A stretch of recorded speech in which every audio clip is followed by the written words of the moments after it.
சிவாய நமகா. முப்போதும் திருமேனி தீண்டும் ஆதி சைவர்கள் குலத்தில் சுந்தரமூர்த்தி சுவாமிகளின் வழி வழி தோன்றல் திருவான்மியூர் அடியார்க்கு அடியேன் சந்தோஷ் திருமேனி சிவாச்சாரியார். நெக்ஸ்ட் ஜென் நேர்கள் அனைவருக்கும் இனிய ஆங்கில புத்தாண்டு நல்வாழ்த்துக்கள். வரக்கூடிய அந்த 2026ஆம் ஆண்டு உங்களுக்கும் தங்கள் குடும்பத்தாருக்கும் நல்ல சுபிக்ஷத்தை தரணும் அப்படின்னு இறைவனை வேண்டிக்கிறாங்க. அதே மாதிரி இந்த 2026ஆம் வருடம் உங்களுடைய அனைத்து விதமான எண்ணங்களும் ஈடேறணும். உங்களுடைய குலதெய்வம், உங்களுடைய இஷ்ட தெய்வத்தினுடைய பரிபூர்ணமான அனுகிரகத்தில் நோய் நொடி இல்லாத நல்ல வாழ்க்கை, குழந்தைகளுக்கு நல்ல கல்வி, நல்ல செல்வம், அதே போல் திருமணம் ஆக வேண்டியவர்களுக்கு திருமணம் பரிபூர்ணமாக நல்ல மனசுக்கு விருப்பப்படி நடக்கணும். அதே போல் குழந்தை பிறக்க வேண்டியவங்களுக்கு நல்ல வம்ச அபிவிருத்தி ஏற்படணும் அப்படின்னு எல்லாம் வல்ல எம்பெருமான பிரார்த்தனை செய்து கொண்டு இந்த வருடம் பார்த்தீங்க அப்படின்னா ரொம்ப அற்புதமான வருடமாக வருதுங்க. ஒவ்வொரு வருடமும் பார்த்தீங்க அப்படின்னா அதாவது குரு பயிற்சி இருக்கும், அல்லது ராகு கேது பயிற்சி அப்படி இருக்காது, அல்லது ராகு கேது பயிற்சி இருக்கும் சனி பயிற்சி இருக்காது, அல்லது சனி பயிற்சி இருக்கும் ராகு கேது பயிற்சி இருக்காது. இப்படி மாறி மாறி ஏதாவது ஒன்று இருக்கும் ஒன்று இருக்காது, இப்படி ரெண்டு இருக்கும், அப்படி தான் போயிட்டு இருக்கோம். இதுதான் பொதுவாக உள்ள ஒரு நியதி. ஆனால் இந்த வருடம் பார்த்தீங்கன்னா 2026 பார்த்தீங்க அப்படின்னா எல்லா கிரகங்களினுடைய பயிற்சி இருக்கு. தாரா கிரகங்களாக இருக்கக்கூடிய அதாவது பார்த்தீங்க அப்படின்னா செவ்வாய் பகவான், புத பகவான், அதே மாதிரி குரு பகவான், அடுத்தது சுக்கிர பகவான், சனி பகவான், எல்லா கிரகங்களினுடைய பயிற்சி இருக்கு. இதுல ஒரு டாப் என்னன்னு கேட்டீங்கன்னா குரு பகவானை சொல்லணும். அவர் ஒரு கிரகத்துல ஒரு வீடை தாண்டி ஒரு ராசியை தாண்டி அடுத்த ராசி வரைக்கும் போறாரு. 3 ராசிக்கு அவர் போறாரு. இதே 2026 அது மாதிரி ஒரு அற்புதமான நல்ல ஒரு மாற்றங்கள் இருக்கு. இதை மாற்றங்கள் இருக்குன்னு சொல்லும் போதே நீங்க என்ன சொல்லலாம்னா, அது இருக்கட்டும் சுவாமி, அது எப்படியோ போட்டோம், எங்களுக்கு என்ன பண்ணும், எங்க ராசிக்கு அது எப்படி இருக்குங்கிறத சொல்லுங்க அப்படின்னு தான் நீங்க கேட்கக்கூடியது எனக்கு புரியுது. அதனால உங்களுடைய ராசி பலன் எப்படி இருக்குங்கிறத தெளிவா இந்த 2026 எப்படி இருக்குங்கிறத பார்ப்போங்க. அதுக்கு முன்னாடி என்ன அப்படின்னா, இந்த வருடத்தினுடைய கிரக சஞ்சாரம் ரொம்ப அற்புதமா இருக்கு. அதனால முதல்ல பார்த்தீங்க அப்படின்னா இந்த வருடத்தினுடைய முதல்ல நடக்கக்கூடியதே சனி பகவானினுடைய பயிற்சி தான் நடக்குது. சரியா பார்த்தீங்கன்னா மார்ச் மாதம் 6ஆம் தேதி இந்த சனி பயிற்சி அப்படிங்கிறது நடக்குது.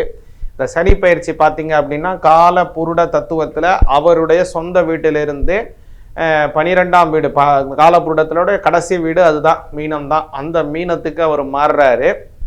இந்த மாறக்கூடிய விஷயத்தினால எப்படி இருக்கும், அதே மாதிரி மற்ற குரு பயிற்சி, அதுக்கப்புறம் ராகு கேது பயிற்சி, மற்ற கிரகங்களினுடைய பயிற்சினால எப்படி இருக்கும் அப்படிங்கிறதெல்லாம் கூட நம்ம தெளிவாக பார்ப்போம்.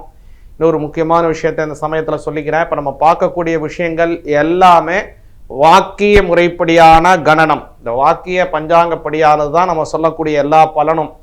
இப்போ பார்த்தீங்க அப்படின்னா தமிழகத்தில் அநேக கோவில்கள் எல்லாமே வாக்கிய முறைப்படி தான் அனுஷ்டானம் பண்ணுறாங்க. அதே மாதிரி நவகிரக கோவில்கள் எல்லாத்துலேயும் சரி, திருக்கடையூர் கோவில் நம்ம சாந்தி கல்யாணம் செய்யக்கூடிய கோயிலாகட்டும், அதே மாதிரி ஆதீனகர்த்தர்களுடைய கோவில்கள் எல்லாத்துலேயுமே சரி, எல்லாமே வாக்கிய முறைப்படி தான் நம்ம அனுஷ்டானம் செய்கிறோம். அதனால் நாமும் இந்த வாக்கிய முறைப்படி தான் சொல்லுகிறோம் அப்படிங்கிறத இந்த இடத்துல சொல்லிக்கொண்டு இந்த வருடத்திற்கான பலன் 2020ற்கான பலன்கள் உங்களுக்கு எப்படி இருக்குங்கிறத விலாவரியாக பார்ப்போம். விருச்சிக ராசியாகிய உங்களுக்கு இந்த 2026 வருடம் அப்படிங்கிறது கவனிச்சிங்கன்னா ரொம்ப ஒரு அமக்கலமான வருடமாக இருக்கு. குறிப்பா சொல்லணும்னா பட்டகாலிலே படும் கெட்டகுடியே கெடும் அப்படிம்பாங்க. அது மாதிரி உங்களுக்கு பட்டகாலிலே படாத பாடா பட்டு கொண்டிருந்தக்கூடிய அர்த்தாஷ்டம சனி விலகுறார். அது ஒரு பெரிய நிம்மதி, பெருமூச்சு விடலாம். நீங்க விருச்சிக ராசிக்காரங்க பல நாட்களாக ஒரே இடத்திலேயே எதிர் சொல்ற மாதிரி, ஏன்னா ஒரே இடத்துல நீங்க எல்லாரும் அதுலயே முட்டுவீங்களாடான்னு கேட்பாரு. அது மாதிரி பட்ட இடத்துல படாத பாடா பட்டு கொண்டு இருக்கக்கூடிய சூழ்நிலைகள் மாறுது உங்களுக்கு. அதனால இப்போ பல நன்மைகள் நடக்க போது. உங்களை துஷ்பிரச்சாரம், துஷ்கீர்த்தி, உங்க மேல மரியாதைகள் செய்யக்கூடியவங்க எல்லாருமே என்ன பண்ணிடுவாங்க, அவமரியாதைகள், அவமானங்கள் எல்லாமே தலைகீழாக மாறும். அது எல்லாமே நன்மையாக மாறும். நல்ல முன்னேற்றம் கிடைக்க போதுங்க. உங்களுக்கு அபரிமிதமான வளர்ச்சி உறுதியாகிறது. எதனால அப்படின்னா அர்த்தாஷ்டம சனி விலகுது. இந்த வரக்கூடிய அந்த மார்ச் மாசத்துல இந்த மே மாசத்தை பார்த்தீங்கன்னா குரு பகவானும் சைட்ல மாறுறாரு. அஷ்டம குரு இப்போ என்ன பண்றாருன்னா 9க்கு வந்துறாரு. விருச்சிக ராசிக்காரங்களுக்கு அதுதான் கூடுதலான பிளஸ். 5ஆம் அதிபதி 9ஆம் இடத்திலே போவது குழந்தை இல்லாதவர்களுக்கு குழந்தை பாக்கியத்தை கொடுக்கும். பொதுவாக விருச்சிக ராசிக்காரங்களுக்கு கவனிச்சிங்கன்னா இயற்கையாகவே அவங்களுக்கு ஒரு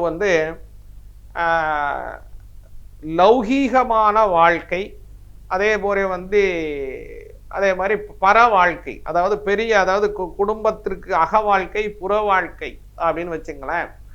இது இவங்க அதிகமாகவே இந்த அக வாழ்க்கையில தனியா நமக்கு ஒரு நியதி வேற, புற வாழ்க்கையில இருக்கக்கூடியதான ஒரு நியதி வேற. இது ரெண்டுக்கும் கொஞ்சம் கொஞ்சம் வித்தியாசம், ஒன்றும் பெரிய மாற்றமும் சொல்ல முடியாது. ஆனால் இந்த அக வாழ்க்கையில இருக்கக்கூடியதான சில நெளிவு சுழிவுகள் அப்படிங்கிறதுல விருச்சிக ராசிக்காரங்க பெரும்பாலும் அவங்க அதை ஏத்துக்க மாட்டாங்க. புற வாழ்க்கையில இருக்கக்கூடியதான அந்த ரூல்ஸ் அண்ட் ரெகுலேஷனை பரிபூர்ணமா அக வாழ்க்கையிலையும் கொண்டு வந்துருவாங்க. இது நல்லா புரிஞ்சுங்க, நான் சொல்லக்கூடியது ஒரு முக்கியமான விஷயம். இதுக்கு விருச்சிக ராசிக்காரங்க நல்லா கவனிச்சு கேளுங்க. இது என்னங்க அக வாழ்க்கை புற வாழ்க்கை, இதை பற்றி நான் அப்புறமா ஒரு தெளிவாக கூட உங்களுக்கு தெளிவாக சொல்கிறேன், நல்லா இதை கவனிங்க. இது ரெண்டுக்கும் சில ரூல்ஸில் கொஞ்சம் மாற்றம் இருக்குது, பேரங்கள் இருக்குது. இப்போ 10 பேர் உட்கார இடத்துல நம்ம கால் நீட்டி உட்கார முடியாது. ஆனால் வீட்டில் சௌரியமாக நம்ம கால் நீட்டி உட்காந்துக்கலாம். இதுதான் நான் ஒரு எக்ஸாம்பிளுக்கு சொல்கிறேன்.